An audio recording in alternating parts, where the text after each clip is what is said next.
Hello दोस्तों, स्वागत है आपका सेलेक्टेड जी के यूट्यूब चैनल में। आज हम आपके लाए हैं टॉप एमसीक्यू जो आपकी सभी प्रतियोगिता परीक्षा के लिए बहुत ही महत्वपूर्ण है। कमेंट करके जरूर बताइएगा दोस्तों कि आपने इन क्वेश्चन में से कितने का सही जवाब दिया। ये जो सभी क्वेश्चन है सिलेक्टेड क्वेश्चन है, तो ध्यान दीजिएगा। शुरू करते हैं। पहला प्रश्न है, भारत की सबसे बड़े मीठे पानी की झील कौन सी है? भारत की सबसे बड़ी मीठे पानी की झील कौन सी है? विकल्प है आपके चिल्का झील, वुलर झील, डल झील, सांभर झील। सही उत्तर है दोस्तों वुलर झील। भारत की सबसे बड़ी मीठे पानी की झील वुलर झील है। स्थान है इसका, यह केंद्र शासित प्रदेश जम्मू और कश्मीर के बांदीपोरा जिले में स्थित है। निर्माण, वुलर झील का निर्माण विवर्तनिक गतिविधियों के कारण हुआ है, जिसका अर्थ है कि यह पृथ्वी की परतों में हलचल से बनी है। मुख्य नदी झेलम नदी वुलर झील में आकर मिलती है और फिर आगे बढ़ जाती है। यह झील झेलम के मार्ग में एक प्राकृतिक जल भंडार का कार्य करती है। चिल्का झील, यह ओडिशा में स्थित है और भारत की सबसे बड़ी खारे पानी की झील है। सांभर झील, यह राजस्थान में स्थित है, भारत की सबसे बड़ी अंतःस्थलीय खारे पानी की झील है जहां से नमक का उत्पादन किया जाता है। और डल झील, इसे कश्मीर का मुकुट या श्रीनगर का गहना कहा जाता है। नेक्स्ट क्वेश्चन है, नीलगिरी पहाड़ियों की सबसे ऊंची चोटी कौन सी है? विकल्प है आपके अन्नामुड़ी, डोडाबेट्टा, महेंद्रगिरी, कलसुबाई। सही उत्तर है दोस्तों डोडाबेट्टा। नीलगिरी पहाड़ियों की सबसे ऊंची चोटी डोडाबेट्टा है। डोडाबेट्टा ऊंचाई और स्थान, इसकी ऊंचाई लगभग 2637 मीटर है और यह तमिलनाडु राज्य के नीलगिरी जिले में स्थित है। विशेषता, यह दक्षिण भारत की दूसरी सबसे ऊंची चोटी है। पहली है अन्नामुड़ी। नीलगिरी का अर्थ है नीला पर्वत। यह नाम यहाँ खिलने वाले कुरिंजी फूलों के कारण पड़ा है। पश्चिमी और पूर्वी घाट का मिलन, नीलगिरी पहाड़ियाँ वह स्थान है जहाँ पश्चिमी घाट और पूर्वी घाट आपस में मिलते हैं। ऊटी, प्रसिद्ध हिल स्टेशन। उद उद्गम उदगमंडलम ऊटी डोडाबेट्टा चोटी के बहुत करीब स्थित है।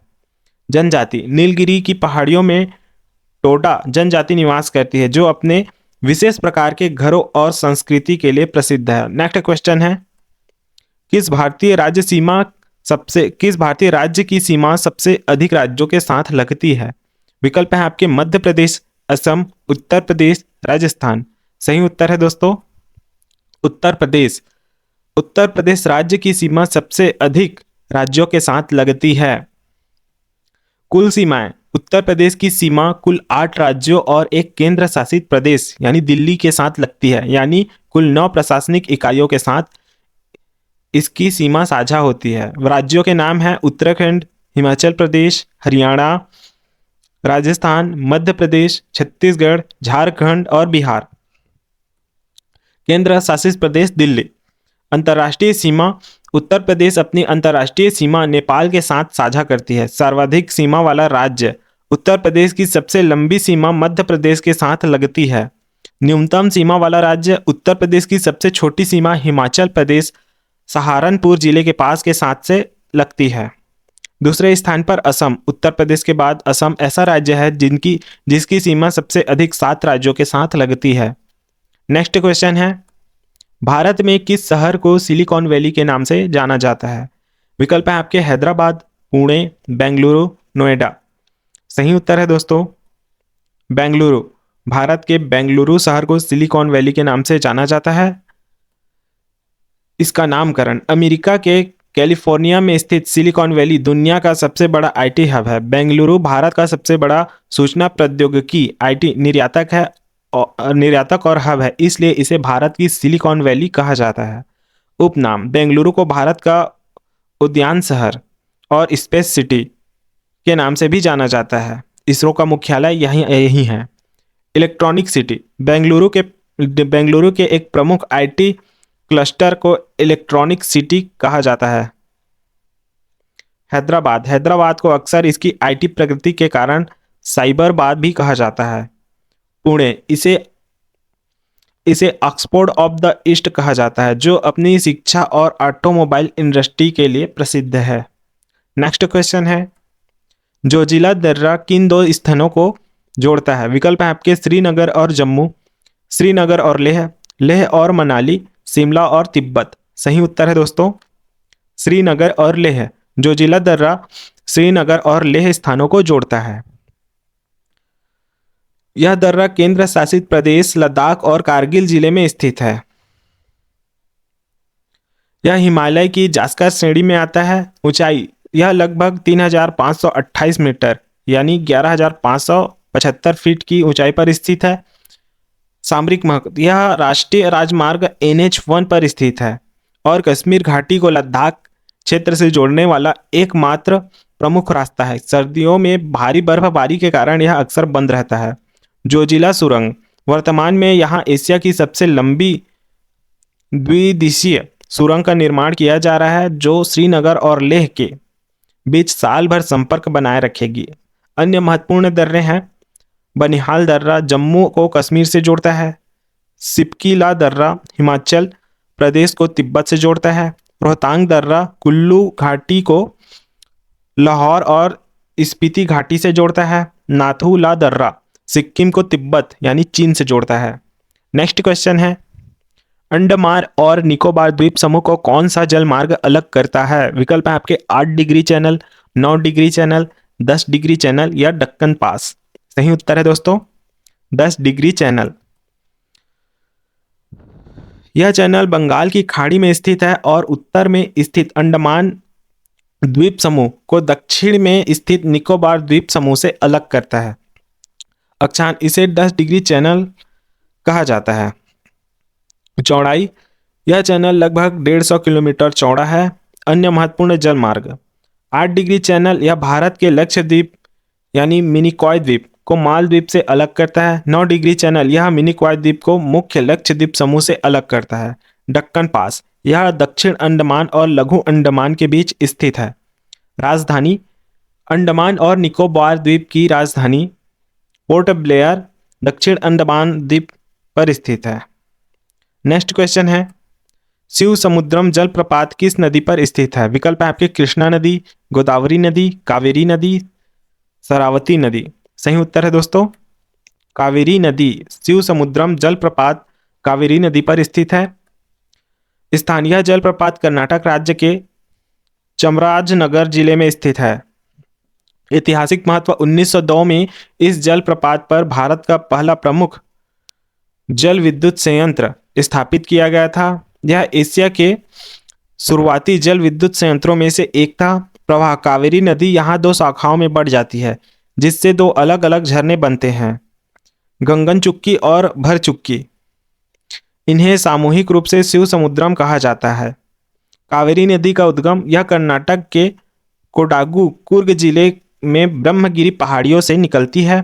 दक्षिण की गंगा कावेरी नदी को इसकी पवित्रता के कारण दक्षिण की गंगा कहा जाता है। नोट यदि दक्षिण गंगा गोदावरी को कहा जाता है लेकिन दक्षिण की गंगा कावेरी को कहा जाता है।